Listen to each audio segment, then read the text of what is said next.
स्वागत है आपका mahindra.guru.com में द ब्रह्मास्त्र फॉर सक्सेस। जैसा कि आप जानते हैं, हम हर एसटी डिस्कशन के साथ लाते हैं कुछ बेसिक 20 क्वेश्चंस हर एसटी से, और आज हम फिर हाजिर हैं एक नए एसटी डिस्कशन के साथ। जो एसटी आज हम डिस्कस करने वाले हैं वो है ST number 12 SBI clerk mains. और आज के 20 प्रश्नों में आपको रीडिंग कॉम्प्रिहेंशन मिलेगा, साथ में मिलेगा सेंटेंस रीअरेंजमेंट और फ्रेज रिप्लेसमेंट। चलते हैं हमारे पहले सेट के साथ। पहला सेट अगर हम देखें तो पहले 10 प्रश्न जो हैं वो रीडिंग कॉम्प्रिहेंशन के होंगे। और यदि आपने ये कॉम्प्रिहेंशन पढ़ा हुआ है तो आपको पता होगा कि फिशेस से लेके टेट्रापॉड्स तक का जो इवोल्यूशन है उस पर ये पैसेज दिया हुआ। हम वही पुराना प्रोसीजर अपनाएंगे। अगेन वापस जाएंगे हम पहले प्रश्नों की तरफ, प्रश्नों में से की पॉइंट्स निकालेंगे, उन की पॉइंट्स को फिर खोजेंगे हमारे कॉम्प्रिहेंशन पैसेज में। तो चलते हैं जल्दी से प्रश्नों की तरफ। जो हमारा पहला क्वेश्चन यहाँ पर दिया हुआ है, मुझे दिख रहा है स्क्रीन पर, nearly how many years ago the first vertebrates started walking. और इस प्रश्न में जो की पॉइंट मुझे नजर आ रहा है that is vertebrates started walking.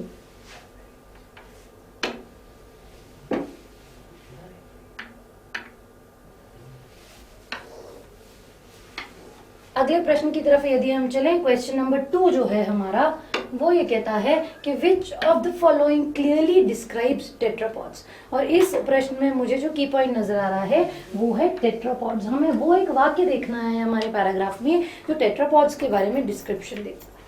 अगले प्रश्न पर यदि चलें तो हमारा क्वेश्चन नंबर 3 जो है वो कहता है which of the following is the best option for second scientific reassessment of the transition. और इस प्रश्न में जो की पॉइंट मैं देख सकती हूँ वो है second scientific reassessment of the transition. तो ये हमारा की पॉइंट हो गया, सेकेंड साइंटिफिक रीअसेसमेंट। अगले प्रश्न की तरफ चले, दैट इज क्वेश्चन नंबर 4, जहां पर ये लिखा हुआ है according to the passage transitional fishes are known as. तो पैसेज के अनुसार ट्रांजिशनल फिशेज को क्या कहा जाता है। यहाँ मेरे पास की पॉइंट ट्रांजिशनल फिशेज है, साथ ही साथ मुझे एक बहुत इंटरेस्टिंग चीज दिख रही है इस क्वेश्चन में। अगर आप थोड़ा सा ध्यान हमारे ऑप्शंस की तरफ दें तो पांचों के पांचों ऑप्शंस जो हैं वो काफी कुछ मिलते जुलते मुझे दिख रहे हैं। और ना सिर्फ मिलते जुलते दिख रहे हैं, ये एक ही शब्द है जिसकी अलग अलग स्पेलिंग लिखी हुई है। यानी जहां भी मुझे मेरे पैसेज में ये वर्ड मिलता है मुझे केवल इसकी स्पेलिंग लिख कर रख लेनी है। I have to check the spelling. वो स्पेलिंग ही यहाँ पर मेरा करेक्ट आंसर होगा।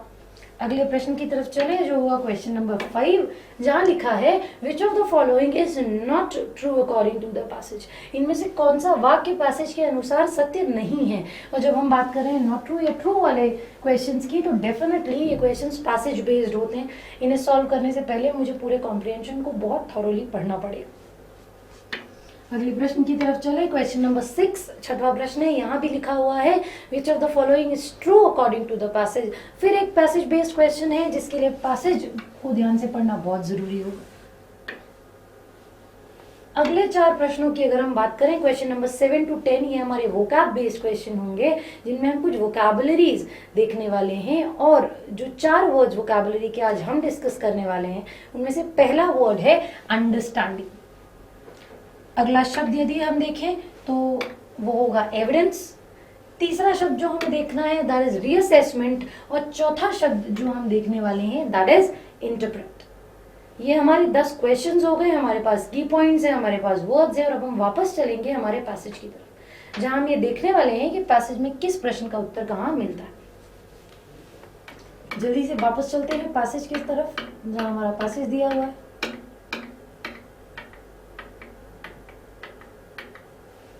यदि आप यहाँ ध्यान से देखें तो इस पैसेज में जैसे मैंने पहले बात की कि हम बात कर रहे हैं फिशेस की जो इवॉल्व होकर टेट्रापॉड्स बन गए थे। अब यहाँ लिखा हुआ है कि our understanding of when fishes evolved into tetrapods animals with a backbone and 4 limbs began to walk on land leads radical revision. अगर इस वाक्य की तरफ थोड़ा सा ध्यान दें तो यहाँ पर हम बात कर रहे हैं जब फिशेस इवॉल्व हुए टेट्रापॉड्स में, और टेट्रापॉड्स के बारे में लिखा हुआ है animals with a backbone and 4 limbs। ये मुझे की पॉइंट नजर आ रहा है कि यहाँ टेट्रापॉड्स को डिस्क्राइब करने के लिए उन्होंने कहा कि ऐसे जानवर थे जिनमें बैकबोन और 4 limbs पाए जाते थे और जो लैंड पर चलते थे यानी कि जमीन पर चलते थे।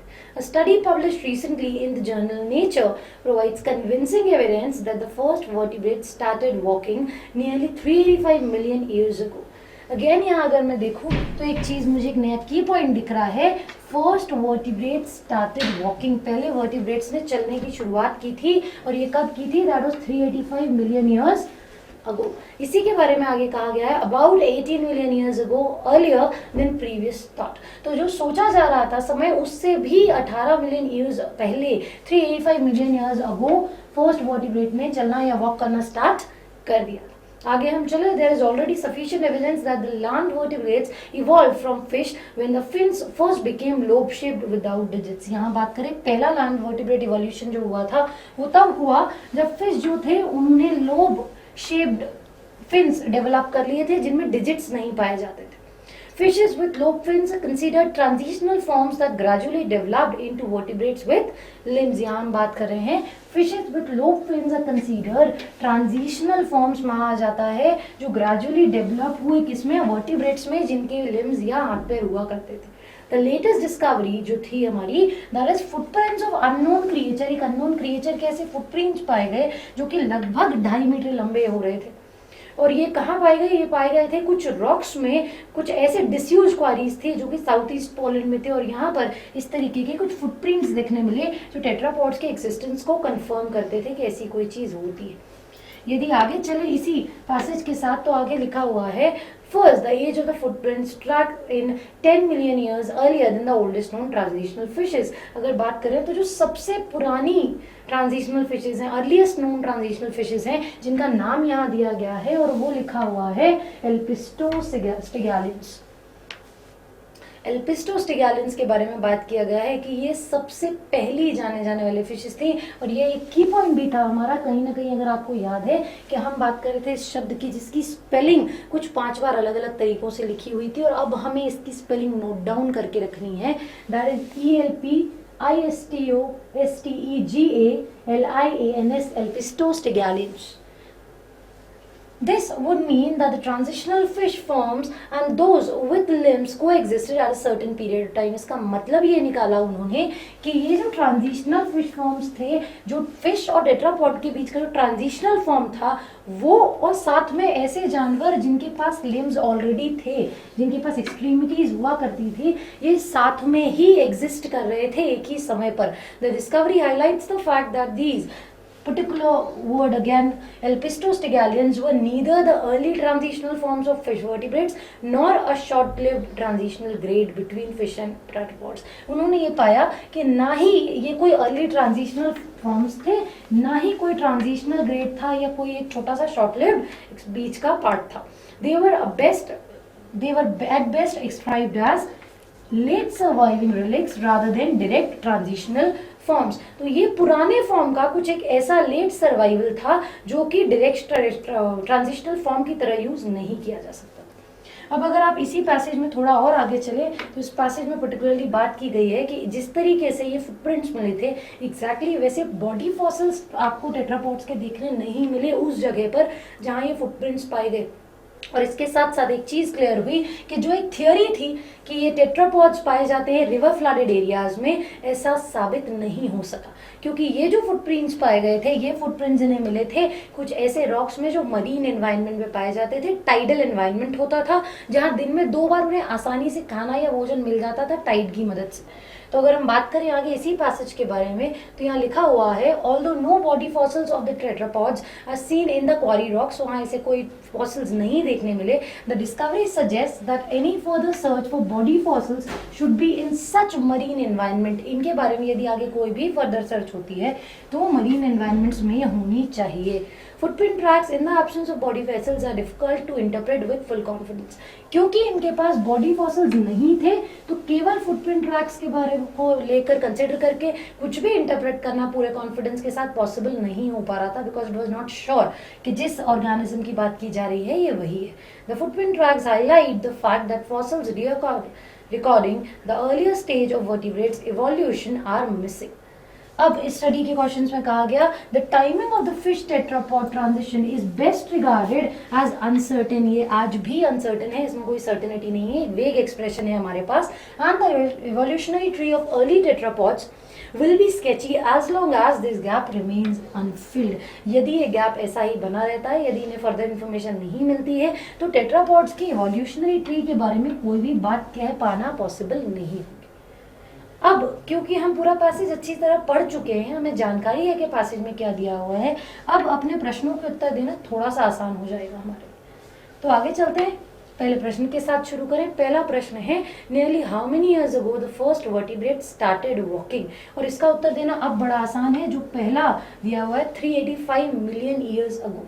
बाकी जितने भी ऑप्शंस हैं कोई भी अप्रोप्रिएट नहीं है। That is 3.85, 38.5 million, 305 million and 380 million years ago. So the answer यहाँ पर जो इस प्रश्न का उत्तर है मेरे पास वो है पहला, that is 385 million years ago.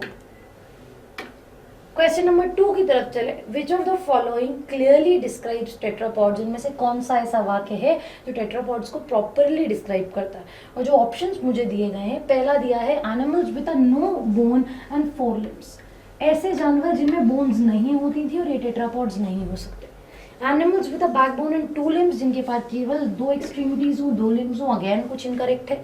Animals with a backbone and 8 limbs, फिर मुझे कुछ सही नहीं लग रहा क्योंकि ये भी मैंने पैसेज में नहीं पढ़ा। एनिमल्स विद 4 लिम्स, यहाँ पर हम लिम्स की चर्चा तो कर रहे हैं पर बैकबोन्स के बारे में कोई जानकारी नहीं दी गई है। अगर क्वेश्चन नंबर 5 हम देखें, animals with a backbone and 4 limbs, अब यहाँ मुझे दोनों चीजें सेटिस्फाई करती हैं कि पहली चीज ऐसे एनिमल्स जिनमें बैकबोन पाई जाए और 4 लिम्स भी पाए जाए, those are called as tetrapods, जैसे इनका नाम बताता है टेट्रापॉड्स, 4 पैरों वाले। So the option is number 5। प्रश्न नंबर 2 के लिए हमारा उत्तर होगा 5वां, animals with backbone and 4 limbs. अगले प्रश्न की तरफ चले। तीसरा प्रश्न है which of the following is the best option for second scientific reassessment of the transition, इनमें से कौन सा ऐसा वाक्य है जो सेकेंड रीअसेसमेंट के बारे में सबसे ज्यादा सही बताता है। पहला वाक्य कहता है the discovery builds a strong case for reassessing the environmental setting of the transition. ये डिस्कवरी इस पर्टिकुलर ट्रांजिशन रीअसेसमेंट के लिए एक स्ट्रॉन्ग केस क्रिएट करती है। सेकेंड कहता है the footprint tracks resemble the early tetrapod fossils, तो यहाँ कहा गया है कि जो फुटप्रिंट ट्रैक्स थे वो टेट्रापॉड फॉसिल से मिलते जुलते थे। और अगर तीसरा हम देखें, there is already sufficient evidence that land vertebrates evolved from fish when the fins first became lobe shaped without digits. अब यदि मैं ऑप्शन देखूं तो यहाँ मुझे कुछ ऑप्शंस दिख रहे हैं, only B, only A, only C, all A B and C, और फिर एक है ए एंड बी। जिनमें से सबसे अप्रोप्रिएट अगर मुझे पैसेज के अनुसार कोई लगता है तो that is number 2 which says only A, क्योंकि केवल यही एक वाक्य है जो बेस्ट एक्सप्रेशन बताता है regarding the reassessment of the transition. आगे चले, प्रश्न हमारा चौथा प्रश्न है क्वेश्चन नंबर 4, जहाँ लिखा हुआ है according to the passage transitional fishes are known as. अब हमें फिर उस स्पेलिंग की तरफ चलना है जो हमने नोट डाउन की थी, जहाँ हम बात कर रहे थे एल्पिस्टोस्टिगैलियंस की, और यहाँ जो एल्पिस्टोस्टिगैलियंस की स्पेलिंग हम देखने वाले हैं वो है ELPISTOSTEGALIANS, दैट इज एल्पिस्टोस्टिगैलियंस नंबर 3। तो इस प्रश्न के लिए क्वेश्चन नंबर 4 आंसर होगा थर्ड ऑप्शन, दैट इज एल्पिस्टोस्टिगैलियंस।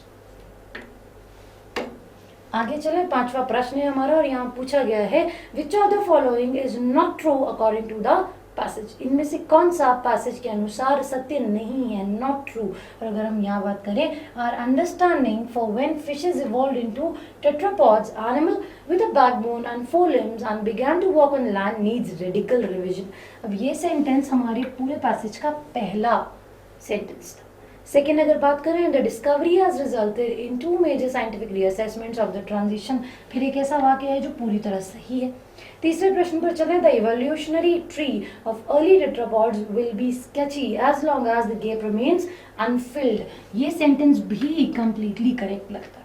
अगर चौथे वाक्य की तरफ चले, the footprint tracks resemble the early tetrapod fossils, और अगर 5वें प्रश्न की तरफ चले, fishes with lobe fins are considered transitional forms that gradually developed into vertebrates with mouth. अब यहाँ अगर हम बात करें तो यहाँ जो अप्रोप्रिएट ऑप्शन मुझे दिख रहा है वो है नंबर 5, क्योंकि जहां हम टेट्रापॉड्स की बात कर रहे थे वहां कहा गया था these are vertebrates with 4 limbs. Mouth के बारे में चर्चा नहीं की गई है paragraph.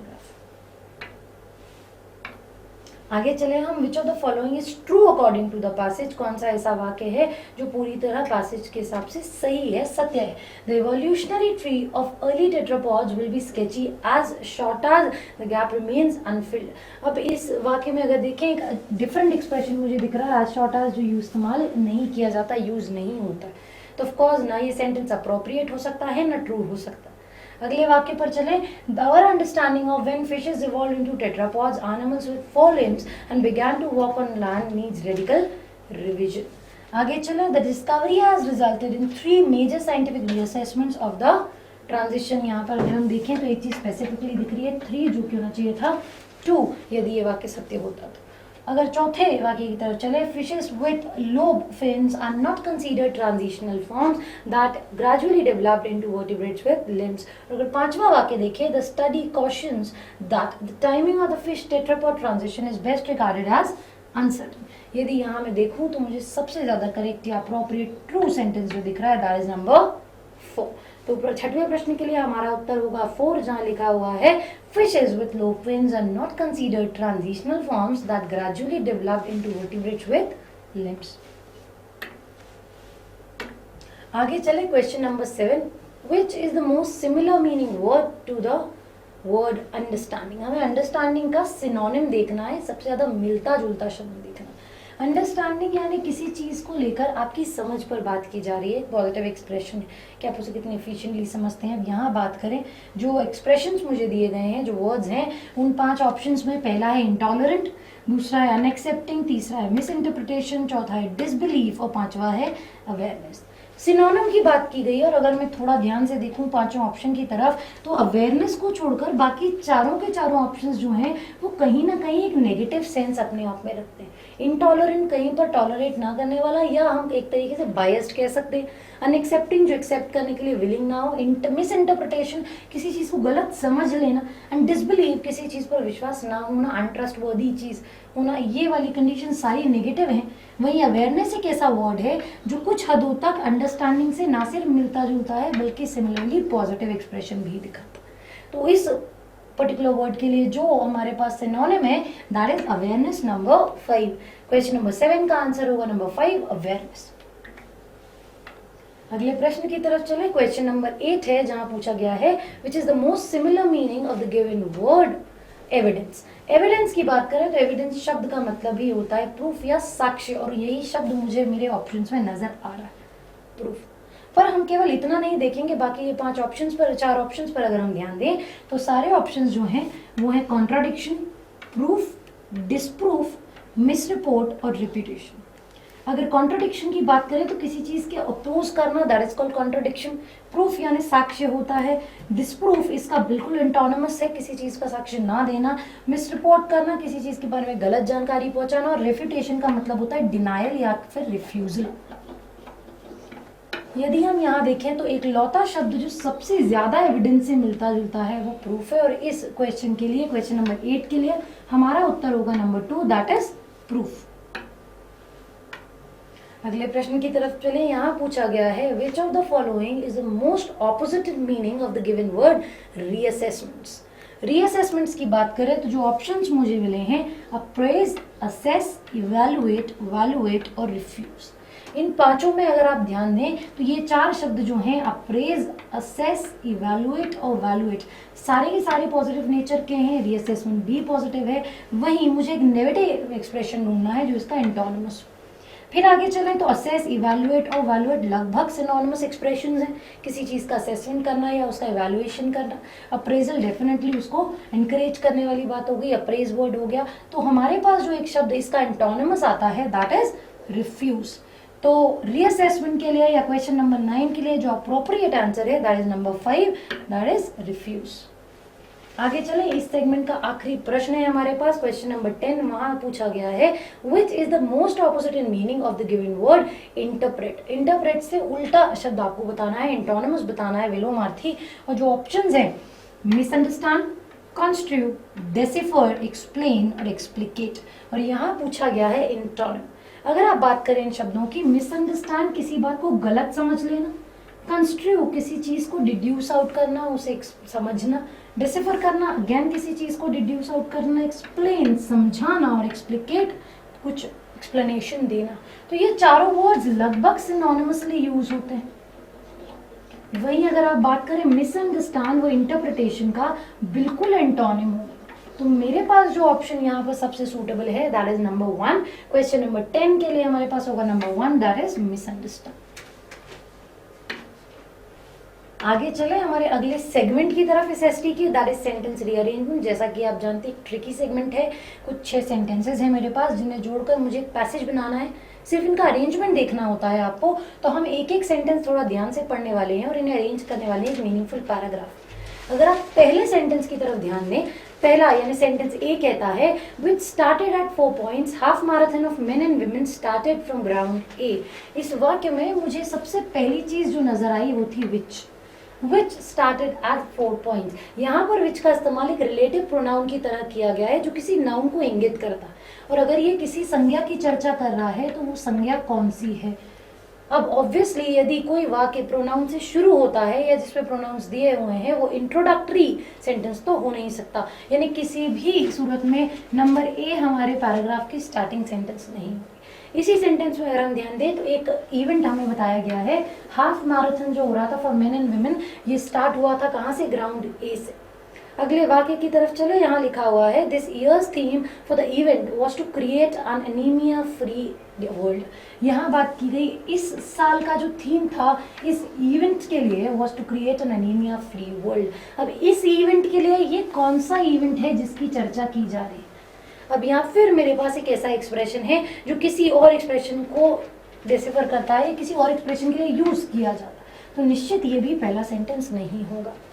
Hundreds of students and general public enthusiastically participated in the marathon।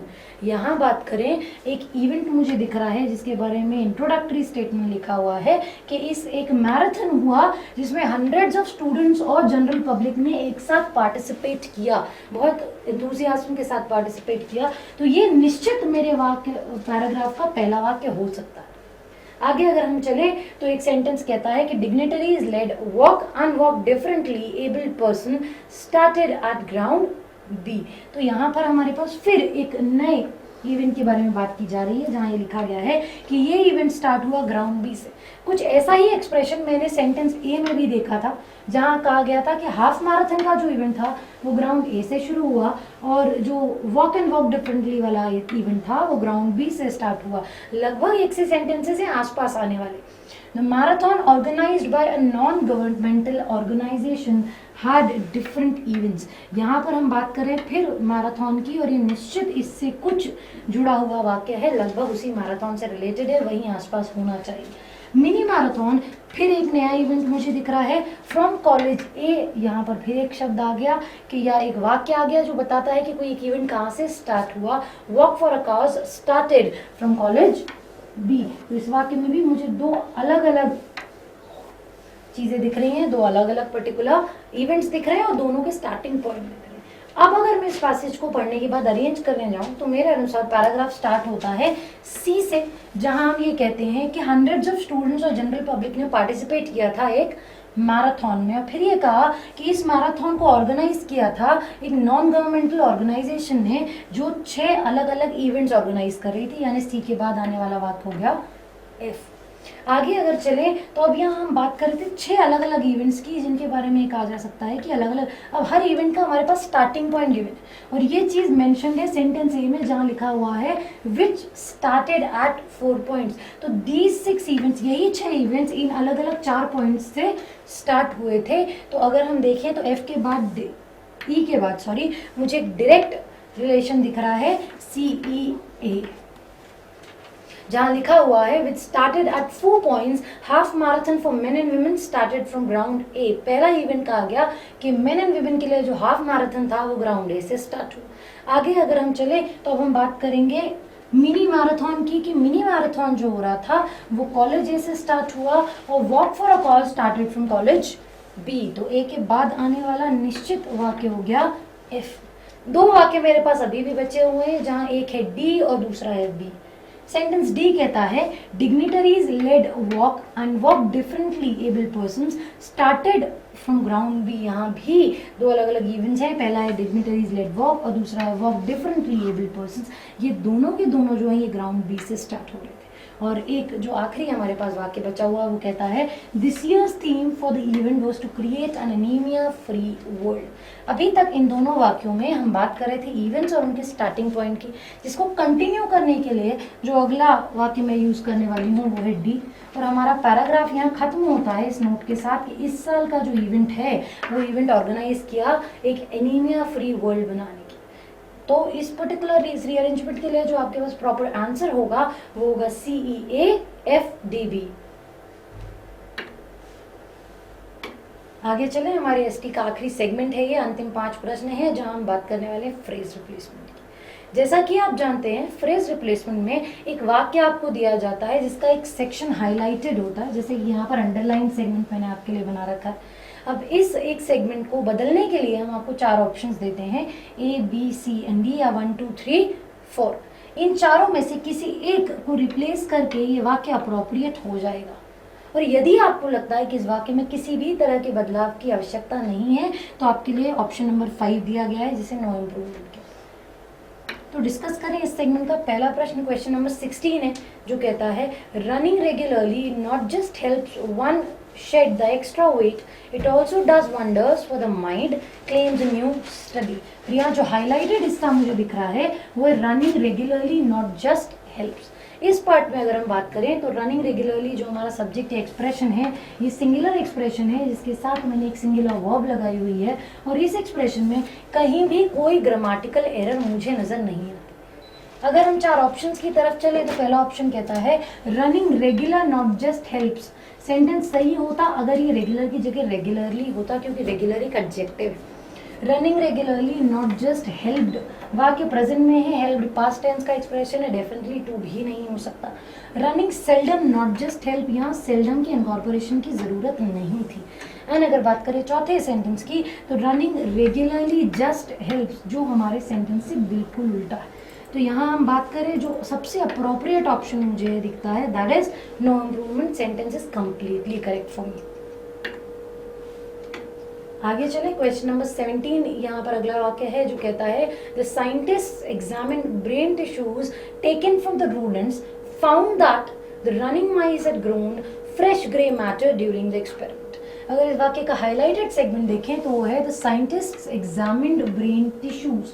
और जो 5 ऑप्शंस हमें दिए गए हैं, पहला ऑप्शन कहता है the scientists who examined brain tissues, दूसरा है the scientists that examined brain tissues, the scientists which examined brain tissues and the scientists whose examined brain tissues. इस वाक्य में हमारे लिए जो सब्जेक्ट है या जो चर्चा का विषय है वो है साइंटिस्ट्स।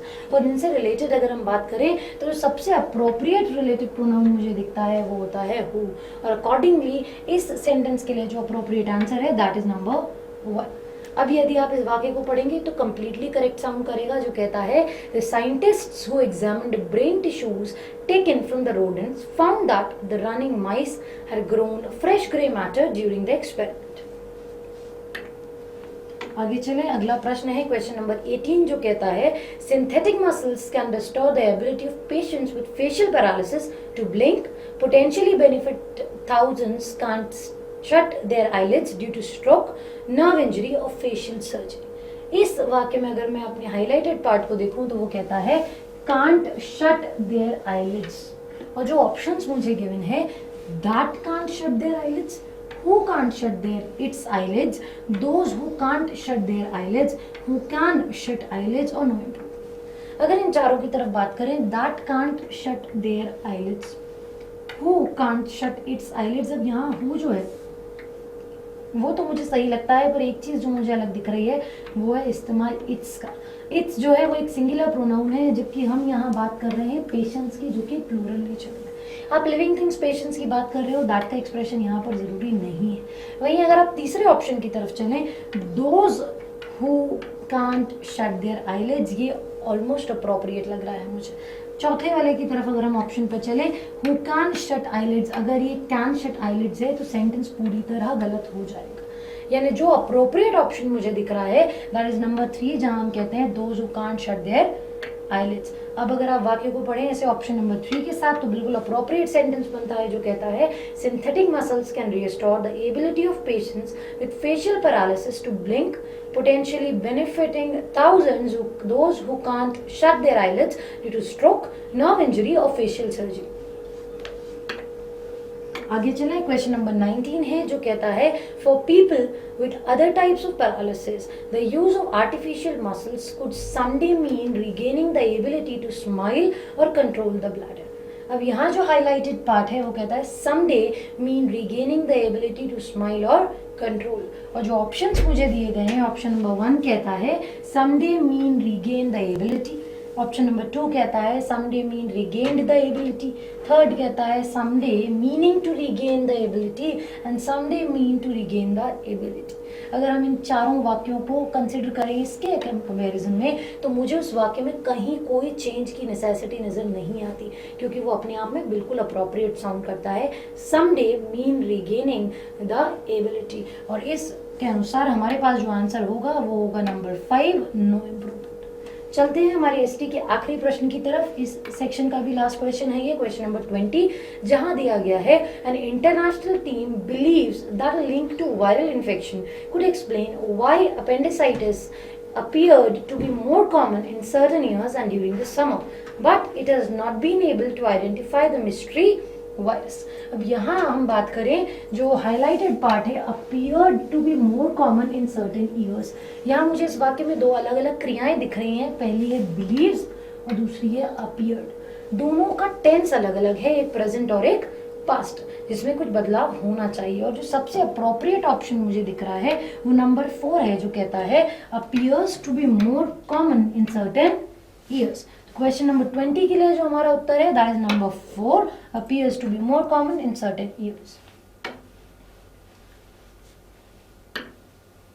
आज के लिए केवल इतना ही, हम फिर मिलेंगे बहुत सारे एसटी डिस्कशंस के साथ। हैंडी एप्लीकेशन के लिए डाउनलोड कीजिए हमारा MG ऐप महिंद्रा गुरु और सब्सक्राइब कीजिए हमारा YouTube channel. Thank you, stay healthy.